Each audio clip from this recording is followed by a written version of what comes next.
হরে কৃষ্ণ। নমস্কার। সাধুগুরু বৈষ্ণব সবাইকে নমস্কার জানিয়ে শুরু করছি আবার একাদশী মাহাত্ম্য পর্ব। একাদশী মাহাত্ম্য পর্বে আপনারা ভদ্রশীলের কাহিনী শুনেছেন। এখন আপনাদের কুটিরত ও সুপ্রজ্ঞার কাহিনী পাঠ করে শোনাবো। ভালো লাগলে অবশ্যই লাইক শেয়ার কমেন্ট করবেন। হরে কৃষ্ণ। রাধে রাধে। পুরাকালে রাজা কুটিরত ও রানী সুপ্রজ্ঞা ধর্মনিষ্ঠাপরায়ণ সর্বসৎ গুণযুক্ত দম্পতি ছিলেন। তারা জ্যোতিষমর ছিলেন। একাদশীতে তারা জল পর্যন্ত গ্রহণ না করে শ্রীহরি পূজা কীর্তন ভজনে দিবারাত্র অতিবাহিত করতেন। একদিন হরিবাসরে সৌরী নামে এক তত্ত্বজ্ঞ ব্রাহ্মণ এসে উপস্থিত হন। রাজা শ্রদ্ধাপূর্বক তাকে আসনে বসালেন। রাজ দম্পতি সহ বহু ব্রতীকে দেখে অত্যন্ত খুশি হয়ে ব্রাহ্মণ প্রশ্ন করলেন, হে রাজন, আপনারা উভয় ধন্য। আপনাদের মতো বৈষ্ণব এই জগতে দুর্লভ। আপনাদের এই রকম বুদ্ধি কিভাবে হলো? রানী সুপ্রজ্ঞা বললেন, আমরা পূর্বজন্মে মহাপাতকী ছিলাম, কিন্তু একাদশীর প্রভাবে যমদণ্ড থেকে মুক্ত হয়েছি। সেই স্মৃতি প্রভাবে শ্রীহরির অক্ষয় ধাম লাভের জন্য একাদশী ব্রত অনুষ্ঠান করছি। ব্রাহ্মণ বললেন, যদি আপনার পূর্বজীবনের কথা স্মরণ করতে পারেন তবে কৃপা করে আমাকে বিস্তৃত বলুন। সুপ্রজ্ঞা বলতে লাগলেন, যদিও সেই কথা অপ্রকাশ্য, তবু মহা বৈষ্ণব আপনার কাছে বর্ণনা করব। আমি পূর্বজন্মে চিত্রপদা নামে এক বারো বনিতা ছিলাম। বহু পাপকর্ম করেছিলাম। এই রাজা নিত্যাদয় নামে এক ক্ষুদ্র ছিলেন। নানান অনাচারের জন্য জ্ঞেতি বন্ধুরা পরিত্যাগ করলে ইনি আমার আশ্রয়ে থাকলেন। আমরা স্বামী স্ত্রীর মতোই ছিলাম। একদিন মারাত্মক অসুখে পড়লাম। গায়ে প্রচণ্ড জ্বর।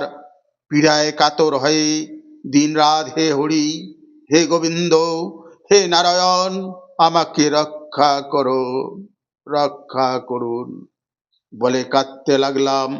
রাত্রে ঘিয়ের প্রদীপ জ্বালিয়ে জেগেই থাকলাম। সারাদিন কোনো কিছু আহার করিনি, জলও নয়। আমার এইরূপ অবস্থা দেখে ইনিও আহার পান না করে না ঘুমিয়ে আমার কাছে বসে শ্রীহরিকে ডাকতে লাগলেন। পরদিন সূর্যোদয় কালে আমার মৃত্যু হয়। ইনি অত্যন্ত কাতর হয়ে দেহ ত্যাগ করলেন।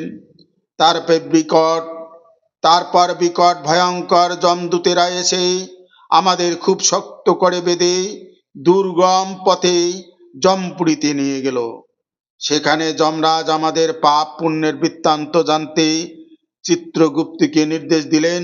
চিত্রগুপ্ত বললেন, এরা অত্যন্ত পাপী হলেও একাদশীর উপবাস একদিন করেছে, তাই সর্বপাপ থেকে মুক্ত হয়েছে। একাদশী ব্রত সম্পর্কে কিছুই না জেনেও আমরা নির্জলা উপবাস থেকে রাত্রি জাগরণ এবং শ্রীহরির নাম করেই দ্বাদশীতে দেহত্যাগ করেছিলাম। সেটাই ছিল আমাদের জীবনের পরম সৌভাগ্য। তখন শুনলাম আমাদের ভগবদ্ধামে গতি হবে। চিত্রগুপ্তের কথা শুনেই যমরাজ তৎক্ষণাৎ নানা সুগন্ধি পুষ্প, চন্দন, বস্ত্র, অলঙ্কার, সুস্বাদু ভোজ্যদ্রব্য আমাদের প্রদান করে একটি রথের উপর বসালেন। বললেন, আপনারা বৈকুণ্ঠে গমন করুন। অপ্রত্যাশিত ভাবে যমরাজের এইরূপ আচরণ দেখে আমরা অত্যন্ত বিস্মিত হলাম।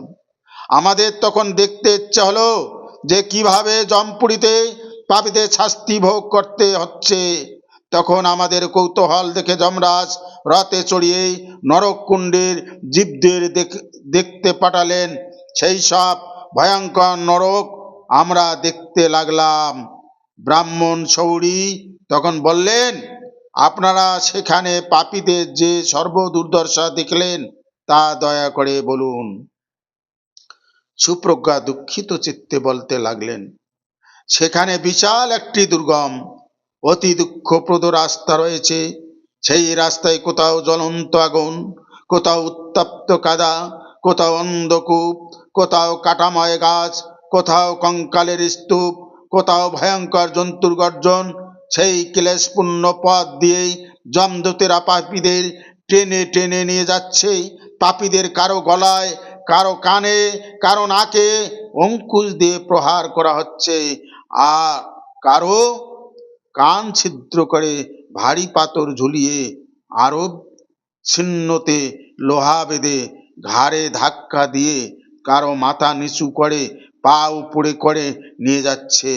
এইভাবে জমপুরিতে মারা যাচ্ছে। সেখানে ভয়ঙ্কর রূপ ধরে যমরাজ সেই সব পাপীদের ধমক দিয়ে বলছেন, তোমরা মূর্খ, আমাকে আগ্রহ করে জগতে নানা দুরাচারে রত হয়েছ, তোমাদের পাপের উপযুক্ত দণ্ড এখন লাভ করো। সারিবদ্ধ হয়ে পাপীরা দাঁড়িয়ে থাকে। চিত্রগুপ্ত প্রত্যেকের পাপ কর্মের কথা বলতে থাকেন। মাঝে মাঝে পাপীরা অভিযোগ করে, আমি এত পাপ করেছি। কি করে বলছেন? তখন যমরাজের আহ্বানে সূর্য, চন্দ্র, অগ্নি, বায়ু, আকাশ, পৃথিবী, জল, তিথি, দিবা, রাত্রি, উষা, সন্ধ্যা, ধর্ম ইত্যাদি বহু সাক্ষী এসে পাপীদের পাপ কর্মের কথা স্মরণ করিয়ে দেন। ভীষণ রূপ যমদূতেরা পাপীদের বিচারের পর নরক কুণ্ডের মধ্যে নিয়ে যায়। কাউকে বিস্তার গর্তে, কাউকে তপ্তকূপে, কাউকে কাটার গর্তে নিক্ষেপ করে। কেউ নিজ মাংস ভক্ষণ, কেউ মলমূত্র ভক্ষণ, কেউ শুক্র বা রক্ত পান করতে থাকে। কাউকে পা বেঁধে মাথাটিকে পাথরের উপর আছাড় দেওয়া হয়। বড়শি কাটা দিয়ে কারো চোখ উৎপাটন করা হয়। কাউকে গাছের ডালে বেঁধে আগুন ধরানো হয়। কাউকে বিষাক্ত ধূমপান করানো হয়। কাউকে তপ্ত স্থানে শুয়ে দিয়ে ভারী পাথর বুকের ওপর চাপিয়ে দেওয়া হয়। কাউকে উত্তপ্ত তেলের কড়াইতে ভাজা হয়। কাউকে বাঘ ভালুকের খাবার জন্য ঠেলে দেওয়া হয়। কাউকে কৃমি ভক্ষণ, দুর্গন্ধ মাংস ভক্ষণ করতে দেওয়া হয়। নাকের মধ্যে কাউকে কাপড় ঢুকিয়ে শ্বাসরোধ করা হয়। এইভাবে তারা নরক ভোগ করে যন্ত্রণায় ত্রাহি ত্রাহি করতে থাকে। দীর্ঘকাল ধরে ক্ষুধা তৃষ্ণায় কাতর হয়ে তারা সমস্ত পাপ কর্মের ফল ভোগ করে অবশেষে তাদের একটি পাপজনিতে জন্মগ্রহণের জন্য পাঠানো হয়। এই রূপে পাপীদের দুর্গতি পরিদর্শন করে আমরা দুজনে রথে চড়ে